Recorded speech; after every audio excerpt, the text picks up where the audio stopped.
ನಮಸ್ಕಾರ ಎಲ್ರಿಗೂ ನಮ್ಮ ಚಾನಲ್ ಎಂ ಜಿ ಲರ್ನಿಂಗ್ ಹಬ್ಗೆ ಸ್ವಾಗತ. ಸೊ ಈ ಸೆಷನ್ ಬಂದು ತುಂಬಾ important if you are a second P U student and if you are writing 2025-2026 final year examination. ಏಂತಕ್ಕೆ ಅಂತ ಕೇಳ್ತೀರಾ? ಏಂತಕ್ಕೆ ಅಂದ್ರೆ ಈ ಸೆಷನ್ ಅಲ್ಲಿ ನಾನು ಪ್ರೀವಿಯಸ್ ಇಯರ್ ಕ್ವಶನ್ ಪೇಪರ್ ನ ಅನಲೈಸ್ ಮಾಡ್ತಿದ್ದೀನಿ. So if you want to score out you need to know question paper pattern ನಿಮಗೆ ಗೊತ್ತಿರಬೇಕು. ಕ್ವಶನ್ ಪೇಪರ್ ಹೇಗೆ ಡಿಸೈನ್ ಆಗಿದೆ, ಹೇಗಿರ್ಬೋದು, ಒಂದು ಗ್ಲಿಮ್ಸ್ ಆಫ್ ಐಡಿಯಾ ಇರಬೇಕು ನಿಮಗೆ. ಸೊ ಅದನ್ನ ಒಂದ್ಸತಿ ಅನಲೈಸ್ ಮಾಡೋಣ. You will get some ideas regarding the physics question paper. ಅದ್ರ ಜೊತೆಗೆ ಎಕ್ಸಾಮ್ನ ಹೇಗೆ ಅಟೆಂಡ್ ಮಾಡೋದು, ಎಕ್ಸಾಮಿನೇಷನ್ ಅಲ್ಲಿ ಏನ್ ಬರಿಬೇಕು ಏನ್ ಬರಿಬಾರ್ದು, ಹೇಗೆ ಪೇಪರ್ನ ಅಟೆಂಡ್ ಮಾಡಬೇಕು. ಸೊ ಒಂದು ಸ್ವಲ್ಪ ನನಗೆ ಗೊತ್ತಿರೋಂಥ ಎಕ್ಸ್ಪೀರಿಯನ್ಸ್ನ ನಿಮ್ಮ ಜೊತೆ ಶೇರ್ ಮಾಡ್ಕೋತೀನಿ ಫೈನಲ್ ಇಯರ್ ಎಕ್ಸಾಮಿನೇಷನ್ಗೂ ರಿಲೇಟೆಡ್. ಓಕೆನಾ?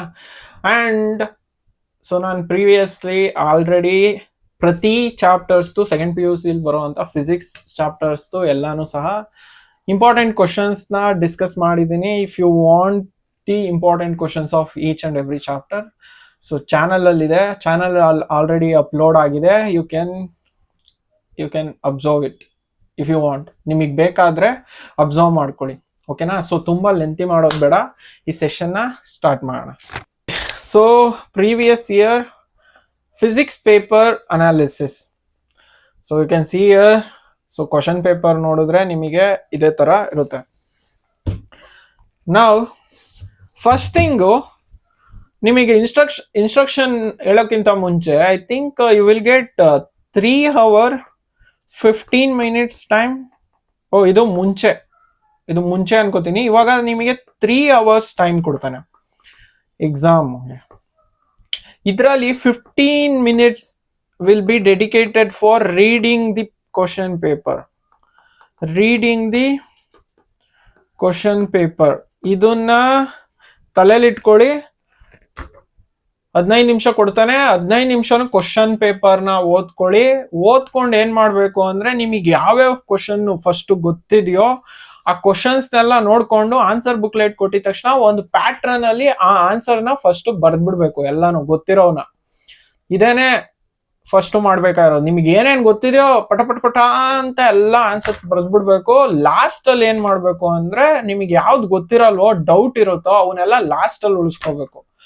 ಲಾಸ್ಟ್ ಅಲ್ಲಿ ಕ್ಲೀನ್ ಆಗಿ ಕ್ವಶನ್ ಸೆಕ್ಷನ್, ಯಾವ ಸೆಕ್ಷನ್, ಪಾರ್ಟ್ ಏನ ಬಿನ ಅದೆಲ್ಲ ಹಾಕಿ, ಕ್ವಶನ್ ನಂಬರ್ ನೀಟಾಗಿ ಹಾಕಿ, ಏನ್ ಗೊತ್ತೋ ಅದನ್ನ ಬರಿಬೇಕು. ಯಾವ್ದನ್ನು ಸಹ ಖಾಲಿ ಬಿಡಬಾರ್ದು. ಏಂತಕ್ಕೆ ಅಂತ ಅಂದ್ರೆ, ಏನಾದ್ರೂ ಒಂದು ಬರ್ದ್ ಬನ್ನಿ, ಮಾರ್ಕ್ಸ್ ಕೊಡ್ತಾನೆ, ಮಾರ್ಕ್ಸ್ ಕೊಡ್ಲೇಬೇಕು. ಏನಾದ್ರೂ ಆ ಕಾನ್ಸೆಪ್ಟ್ ರಿಲೇಟೆಡ್ ಬರ್ದ್ಬಿಟ್ಟು ಬನ್ನಿ. ಸರಿನಾ? ಯಾರಿಗ್ ಗೊತ್ತು? At least if you write it, they will give you marks. ಒಂದು ಮಾರ್ಕ್ಸ್ ಆದ್ರೂ ಕೊಡ್ಬೋದು. 1 marks ಸಹ ಫೈನಲ್ ಎಕ್ಸಾಮ್ ಅಲ್ಲಿ ತುಂಬಾ ಮ್ಯಾಟರ್ ಆಗುತ್ತೆ. ಸೊ ಅದಕ್ಕೋಸ್ಕರ ಏನ್ ಮಾಡ್ಬೇಕು ಅಂದ್ರೆ, at least fill something in the answer booklet. Fill something. Done. So ಇಷ್ಟು ಹೇಳ್ತಾ ವಿ ವಿಲ್ ಸಿ ಏನೇನಿದೆ ಅಂತ. ಇನ್ಸ್ಟ್ರಕ್ಷನ್ ಇದೆ, ಅದೆಲ್ಲ ಬೇಕಾಗಿಲ್ಲ, ನಾನಂತೂ ಹೇಳಲ್ಲ. ನಾವು ಪಾರ್ಟ್ ಹೇಗ್ ಬಂದ್ರೆ, ನಿಮಗೆ 15 MCQs ಇರುತ್ತಪ್ಪ. ಸೊ 15 MCQs ಬ್ಲೂ ಪ್ರಿಂಟ್ ಪ್ರಕಾರ ಯಾವ ಚಾಪ್ಟರ್ ಅಲ್ಲಿ MCQs, I think whole 14 chapter ಇಂದನೂ MCQ ಕವರ್ ಆಗುತ್ತೆ. You have to read every chapter. ಅದಕ್ಕೋಸ್ಕರನೇ ಬಿಡಕ್ಕಾಗಲ್ಲ. ಯಾಕಂದ್ರೆ if you want to score 70 out of 70, then MCQ ಸಹ ನೀವು ಅಟೆಂಡ್ ಮಾಡಲೇಬೇಕಾಗುತ್ತೆ. ಸೊ ಫಸ್ಟ್ ಕ್ವಶನ್ ಅಬ್ಸರ್ವ್ ಮಾಡೋಣ. ಇಲ್ಲಿ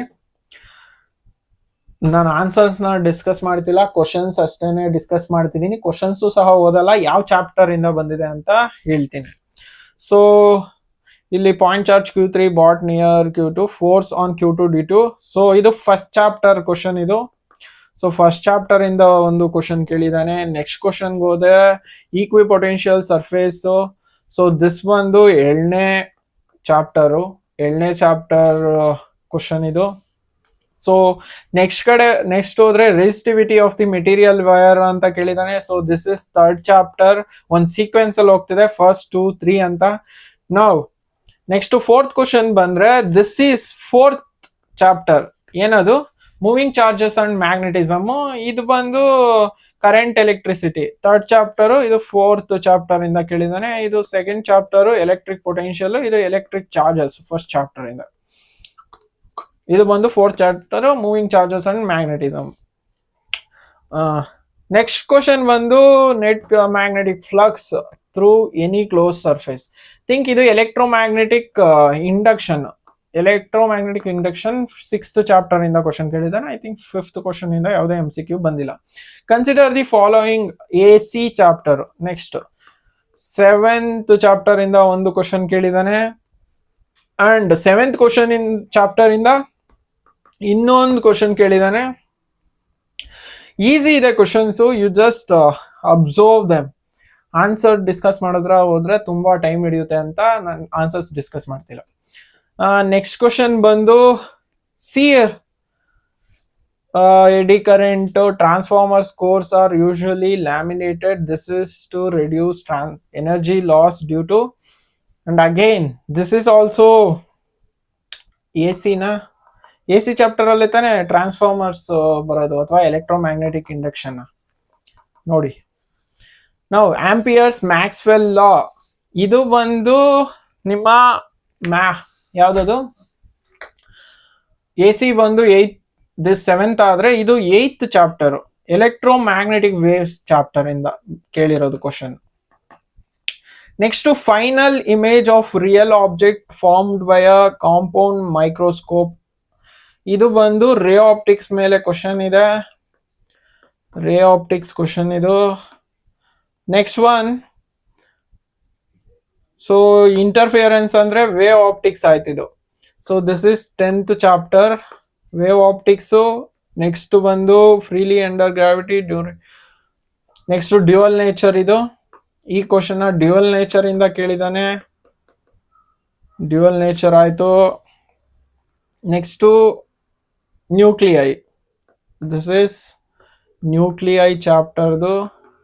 next binding energy per nucleon, again ನ್ಯೂಕ್ಲಿಯೈನ 2 ಕ್ವಶನ್ ನ್ಯೂಕ್ಲಿಯೈ ಇಂದ ಕೇಳಿದಾನೆ. ಓಕೆ, ನಾವು energy gap for silicon, this is final chapter semiconductor ಮೇಲೆ ಒಂದು ಕ್ವಶನ್ ಇದೆ. So if you observe here, ಈ ಕ್ವಶನ್ಸ್ ಅಬ್ಸರ್ವ್ ಮಾಡಿದ್ರೆ ಈಚ್ ಅಂಡ್ ಎವ್ರಿ ಚಾಪ್ಟರ್ ಮೇಲೆ ಒಂದಾದ್ರೂ MCQ ಇದೆ. ಅಂಡ್ ಈ ಕ್ವಶನ್ಸ್ ಅಂತೂ ತುಂಬಾ ಟಫ್ ಇರಲ್ಲ. You just need to know basic concepts of those chapter. ಆ ಕಾನ್ಸೆಪ್ಟ್ಸ್ ಬೇಸಿಕ್ ಕಾನ್ಸೆಪ್ಟ್ಸ್ ಮಾತ್ರ ನಿಮಗೆ ಗೊತ್ತಿರಬೇಕು, you can answer them. So ಇದು 15 ಮಾರ್ಕ್ಸ್. ನೆಕ್ಸ್ಟ್ ಬಂದ್ರೆ fill in the Max, fill in the blanks ಬರುತ್ತೆ. ಸೊ ನಿಮಗೆ ಅಡ್ವಾಂಟೇಜ್ ಏನಪ್ಪಾ ಅಂದ್ರೆ ಫಿಲ್ ಇನ್ ದ ಬ್ಲಾಂಕ್ಸ್ ಅಲ್ಲಿ ಬರೋ ಆನ್ಸರ್ಸ್ ನ ಇಲ್ಲೇ ಕೊಟ್ಬಿಟ್ಟಿದ್ದಾನೆ. ಸೊ 6 ಆಪ್ಷನ್ ಇರುತ್ತೆ, out of which 5 you have to pick. ನಿಮ್ಗೆ ಏನಾದ್ರೂ ಇಂಗ್ಲಿಷ್ ಬಂದ್ರೆ ಯು ಕ್ಯಾನ್ ಆರಾಮಾಗಿ ಆನ್ಸರ್ಸ್ ನ ಮಾಡಬಹುದು. ಇದನ್ನ done, you just read it, answer it, you can do it. ಇದ್ರಲ್ಲಂತೂ ನಾವ್ ಏನು ಮಾಡಕ್ಕಾಗಲ್ಲ. ನಿಮಗೆ ಕಾನ್ಸೆಪ್ಟ್ ಗೊತ್ತಿದ್ರೆ ಮಾತ್ರ ಈ 20 ಮಾರ್ಕ್ಸ್ ನ ಸ್ಕೋರ್ ಮಾಡೋದಕ್ಕೆ ಸಾಧ್ಯ. ಅಂಡರ್ಸ್ಟುಡ್? ಸೊ ಕಾನ್ಸೆಪ್ಟ್ಸ್ ನ ಸ್ವಲ್ಪನಾದ್ರೂ ಓದಿ ತಿಳ್ಕೊಳ್ಳೋದಕ್ಕೆ ಟ್ರೈ ಮಾಡಿ, 20 ಮಾರ್ಕ್ಸ್ ಬೇಕು ಅಂದ್ರೆ. ಇದು ಬಿಟ್ರೆ ಇನ್ನ 50 ಮಾರ್ಕ್ಸ್ ಸ್ಕೋರ್ ಮಾಡೋದು ಈಸಿ. ಪಾರ್ಟ್ ಬಿ ಬಂದ್ರೆ 2 ಮಾರ್ಕ್ಸ್ ಇದೆ. These are the question. ಎಷ್ಟು ಕ್ವಶನ್ ಇದೆ? 1 2 3 4 5 6 7 8. Out of 8 you have to write only 5 question attend ಮಾಡಕ್ಕಾಗಲ್ವಾ? ಎಲ್ಲ ಗೊತ್ತಿರೋ ಕ್ವಶನ್ಸೇನೆ 5 question you have to attend. So ಇದ್ರಲ್ಲಿ ಸ್ಕೋರ್ ಮಾಡೋದು ಈಸಿ. 50 ಮಾರ್ಕ್ಸ್ ನ ಸ್ಕೋರ್ ಮಾಡೋದು ಅದಕ್ಕೋಸ್ಕರನೇ ಈಸಿ ಅಂತ ಹೇಳಿದ್ ನಿಮಗೆ. ಸೊ 2 ಮಾರ್ಕ್ಸ್ ಆದ್ಮೇಲೆ ಪಾರ್ಟ್ ಸಿ ಬರುತ್ತೆ. ಪಾರ್ಟ್ ಸಿ ಬಂದು 3 marks questions. Again you will have 8 question. ಇಲ್ಲಿ 4. Out of 8 you have to answer 5 here. Again ಒಂದು ನ್ಯೂಮರಿಕಲ್ ಇರುತ್ತೆ, ಇನ್ ಮಿಕ್ಕಿದೆಲ್ಲ ಥಿಯರಿ ಡಿರವೇಶನ್ ಟೈಪ್ ಅಲ್ಲಿ ಇರುತ್ತೆ. Out of 8 you have to answer only 5. So if you want the question, pause. And look into it, ನೋಡ್ಕೊಳ್ಳಿ ಕ್ವಶನ್ಸ್ನ. ನಾವು next ಬಂದ್ರೆ ಡಿರೈವೇಶನ್ದು part D, that is 5 marks questions. ಇಲ್ಲಿ ನಿಮಗೆ ಎಷ್ಟು 1 2 3 4 5 ಕ್ವಶನ್ ಕೇಳಿದಾನೆ. 5 ಕ್ವಶನ್ ಅಲ್ಲಿ 3 ಡಿರೈವೇಶನ್ಸ್ ಬರೀಬೇಕು. 3 ಡಿರೈವೇಶನ್ ಅಷ್ಟೇನೆ. ಪ್ರಾಕ್ಟೀಸ್ ಮಾಡ್ಕೊಂಡು ಹೋಗಿ ಆರಾಮಾಗಿ ಬರಿಬೋದು. ಅಫ್ಕೋರ್ಸ್ ಎಕ್ಸ್ಟ್ರಾ ಬರೆಯಂಗಿಲ್ವಾ, ಎಕ್ಸ್ಟ್ರಾ ಬರೀರಿ. ಎಕ್ಸ್ಟ್ರಾ ಬರೆದ್ರೆ ನೀವು ಸೇಫರ್ ಸೈಡ್ ಅಲ್ಲಿ ಇರ್ತೀರಾ. ಏನಾದ್ರೂ ಒಂದ್ ಸ್ವಲ್ಪ ತಪ್ಪಾಗಿದ್ರೆ ಯಾವ್ದಾದ್ರು ಒಂದು ಇನ್ನೊಂದಕ್ಕೆ ಮಾರ್ಕ್ಸ್ ಆರಾಮಾಗಿ ಬರುತ್ತೆ. ಎಲ್ಲಾ ಬರಿತೀನಿ ಅಂದ್ರೆ ಎಲ್ಲಾ ಬರೀರಿ, ಇನ್ನ ಒಳ್ಳೇದು. ಅವನೇ ಕಣ್ಮುಚ್ಕೊಂಡು 70 out of 70 ಕೊಟ್ಬಿಡ್ತಾನೆ.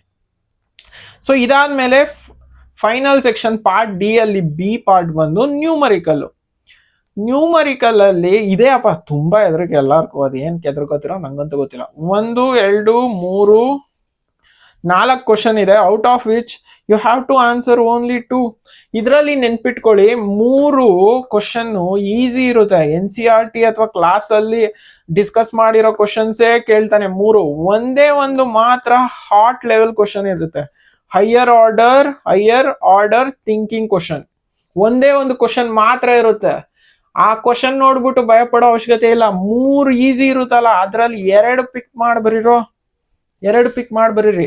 So previous year ಅಲ್ಲಿ ನೀವು ಅಬ್ಸರ್ವ್ ಮಾಡಿದ್ರೆ ಎಲೆಕ್ಟ್ರಿಕ್ ಚಾರ್ಜಸ್ ಅಂಡ್ ಫೀಲ್ಡ್ಸ್ ಮೇಲೆ ಒಂದು ಕ್ವಶನ್ ಜನರೇಟ್ ಮಾಡಿದಾನೆ.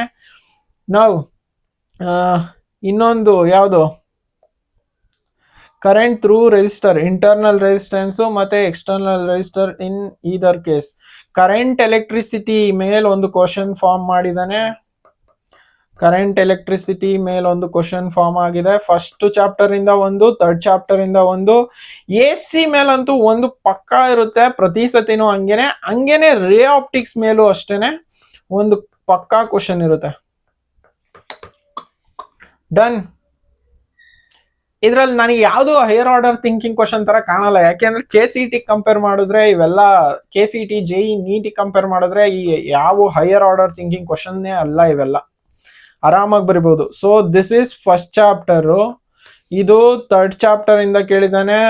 ಇದು ಬಂದು 7th AC ಚಾಪ್ಟರ್, ಇದು ಬಂದು 9th.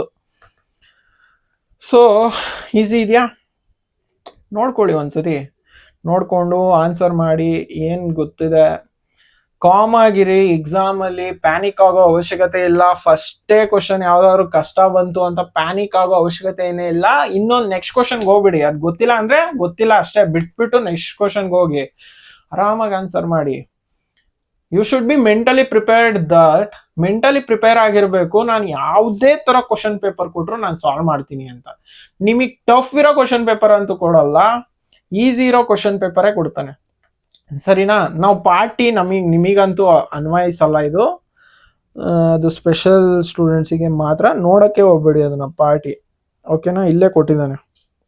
ಸೊ ಇದು ಬಂದು previous year question paper. So ನಾನು ಅಗೈನ್ ಹೇಳ್ತಾ ಇದ್ದೀನಿ, ಫಿಸಿಕ್ಸ್ ಪೇಪರ್ ಕಷ್ಟ ಇರುತ್ತೆ. ಹೆಂಗಪ್ಪ ಮಾಡೋದು, ನ್ಯೂಮರಿಕಲ್ಸ್ ಕಷ್ಟ ಇರುತ್ತೆ, ಏನಪ್ಪ ಮಾಡೋದು ಅಂತ ಎದ್ರುಕೊಂಡು ಹೋದ್ರೆ ಪಕ್ಕಾ ಕಷ್ಟ ಅನ್ನಿಸ್ತೈತೋ. ಈಗಲೇ ಹೇಳ್ತಾ ಇದ್ದೀನಿ, ಮೆಂಟಲಿ ಪ್ರಿಪೇರ್ ಆಗಿ. Physics is not tough, it is easy ಅಂತ ಮೆಂಟಲಿ ಮೈಂಡಲ್ಲೇ ಹೇಳ್ಕೊತಾ ಇರಿ. ಈಸಿ ಆಗುತ್ತೆ, ಈಸಿನೇ. ನೀವೇನ್ ಕಷ್ಟ ಅನ್ಕೋತೀರೋ ಅದು ಕಷ್ಟ ಆಗುತ್ತೆ. ನೀವೇ ಏನ್ ಟಫ್ ಅನ್ಕೋತೀರಾ ಫಸ್ಟೇನೆ. ಮೈಂಡ್ ನೆಗೆಟಿವ್ ಥಾಟ್ಸ್ ಕೊಡ್ತಾ ಇರುತ್ತೆ. You think positive. ಈಸಿ ಇರುತ್ತೆ. ನ್ಯೂಮರಿಕಲ್ಸ್ ಪ್ರಾಕ್ಟೀಸ್ ಮಾಡಿದ್ರೆ ಮಾತ್ರ ಬರೋದು. ಪ್ರಾಕ್ಟೀಸ್. ಸೊ ಏನು ಪ್ರಾಕ್ಟೀಸ್ ಮಾಡ್ದಲೆ, ಡಿರೈವೇಶನ್ಸು ಅಷ್ಟೇ, ಏನು ಪ್ರಾಕ್ಟೀಸ್ ಮಾಡ್ದಲೆ ಎಕ್ಸಾಮ್ಗೆ ಹೋದ್ರೆ ಯು ಕಾಂಟ್. ಏನ್ ನೆನ್ಪು ಬರುತ್ತೆ? ಒಂದ್ಸತಿನಾದ್ರೂ ಪ್ರಾಕ್ಟೀಸ್ ಮಾಡಿರ್ಬೇಕು. ಮನೇಲಿ ಕುತ್ಕೊಂಡು ಪ್ರಾಕ್ಟೀಸ್ ಮಾಡಿ ಏನೂ ಆಗಲ್ಲ. ಪ್ರಾಕ್ಟೀಸ್ ಮಾಡಿ ಒಂದೇ ಸತಿ ಎಕ್ಸಾಮ್ ಬರೆಯೋದು. ಡನ್. ಅಂಡ್ ಅವಾಗಲೇ ಹೇಳಿದ್ನಲ್ಲ, 15 minutes ಕ್ಲೀನಾಗಿ ಕ್ವಶನ್ ಪೇಪರ್ ಓದಿ. ಏನಾದರೂ ಗೊತ್ತಿಲ್ವಾ, don't panic, move on to next question. 2 hour 45 minutes ಅಲ್ಲಿ ನಿಮಗೆ ಏನೇನು ಗೊತ್ತಿದೆ ಫಸ್ಟ್ ಕ್ವಶನ್ ಪೇಪರ್ ಅಲ್ಲಿ ಏನೇನು ಮೆಂಟಲಿ ಪಿಕ್ ಮಾಡ್ಕೊಂಡಿರ್ತಾರೋ ಇದೆಲ್ಲ ಆನ್ಸರ್ ಗೊತ್ತಿದೆ ಅಂತ ಅದನ್ನ ಫಸ್ಟ್ ಆನ್ಸರ್ಸ್ ಮಾಡಿ. ಅಂಡ್ ಒಂದು ಪ್ರೆಸೆಂಟೇಷನ್ ಇಂಪಾರ್ಟೆಂಟು. ಅದಾದ್ಮೇಲೆ ಅಂದ್ರೆ part A, part B, part C ಇದೇ ತರ ಹೋಗ್ಬೇಕು. ಒಂದು ಪ್ರೆಸೆಂಟೇಟಿವ್ ವೇ ಅಲ್ಲಿ ನಿಮ್ಗೆ ಏನ್ ಗೊತ್ತಿದೆಯೋ ಫಸ್ಟ್ ಅದನ್ನ ಪ್ರೆಸೆಂಟೇಟಿವ್ ವೇ ಅಲ್ಲಿ ಪ್ರೆಸೆಂಟ್ ಮಾಡೋದಕ್ಕೆ ಟ್ರೈ ಮಾಡಿ. ಹ್ಯಾಂಡ್ ರೈಟಿಂಗ್ ಚೆನ್ನಾಗಿರ್ಲಿ. ಚೆನ್ನಾಗಿರೋ ಹ್ಯಾಂಡ್ ರೈಟಿಂಗ್ ಯೂಸ್ ಮಾಡ್ಕೊಳ್ಳಿ, ಒಂದು ಚೆನ್ನಾಗಿರೋ ಪೆನ್ ತಗೊಳ್ಳಿ. ಇಟ್ಸ್ ಫೈನ್, ನಿಮಗೆ ಯಾವ್ದು ಕಂಫರ್ಟ್. ಚೆನ್ನಾಗಿರೋ ಪೆನ್ ಅಂದ್ರೆ ಹೊಸ ಪೆನ್ ಅಂತೂ ತಗೋಬೇಡಿ, ಈಗಲೇ ಹೇಳಿದೀನಿ, ಹೊಸ ಪೆನ್ ತಗೊಳಕ್ ಹೋಗ್ಬೇಡಿ. ನೀವ್ ಇಷ್ಟು ದಿನ ಯಾವ ಪೆನ್ನಲ್ಲಿ ಬರೀತಿರ್ತೀರೋ ಅದೇ ಪೆನ್ನೇ ತಗೊಂಡೋಗಿ. ಏಂತಕ್ಕೆ ಅಂದ್ರೆ ಸಡನ್ ಆಗಿ ಪೆನ್ನ ಚೇಂಜ್ ಮಾಡಿದ್ರೆ ಗ್ರಿಪ್ ಸಿಗಲ್ಲ ಕರೆಕ್ಟಾಗಿ. ಇಷ್ಟು ದಿನ ಯೂಸ್ ಮಾಡಿರ್ತೀರಲ್ಲ ಅದೇ ಪೆನ್ನಲ್ಲೇ ಬರೀರಿ, ಯಾವ್ದಾದ್ರು ಅದ್ರ ಪರವಾಗಿಲ್ಲ. ಇಷ್ಟು ದಿನ ಪೆನ್ ಯೂಸ್ ಮಾಡಿರ್ತೀರಲ್ಲ ಅದೇ ಪೆನ್ನಲ್ಲೇ ಆನ್ಸರ್ ಮಾಡಿ, ಚೆನ್ನಾಗಿ ಹ್ಯಾಂಡ್ ರೈಟಿಂಗ್ ಮಾಡಿ ಬರೀರಿ. Don't panic anywhere, don't cheat ಮಾಡೋಕ್ಕೆಲ್ಲ ಹೋಗ್ಬೇಡಿ. ನಿಮ್ಮ ಕಾಲೇಜಲ್ಲಿ ಫ್ರೆಂಡ್ಸ್ ಜೊತೆ ಮಾತಾಡ್ದಂಗೆ ಅಲ್ಲಿ ಮಾತಾಡೋಕೆ ಹೋಗ್ಬೇಡಿ. ಅವ್ರು ಯಾರು ನಿಮ್ಮ ಫ್ರೆಂಡ್ಸ್ ಅಲ್ಲ, ಬೇರೆ ಕಾಲೇಜಿಂದ ಬಂದಿರ್ತಾರೆ. Don't trust anyone, you focus on your examination. Done. So ಇಷ್ಟು ಬಂದು ಒನ್ ಇನ್ಸೈಟ್ಸ್. ಸೊ ಇಷ್ಟು ಹೇಳ್ತಾ ಈ ಸೆಷನ್ ಮುಗಿಸ್ತಾ ಇದ್ದೀನಿ. ನೆಕ್ಸ್ಟ್ ಸೆಷನ್ ಅಲ್ಲಿ ಸಿಗೋಣ.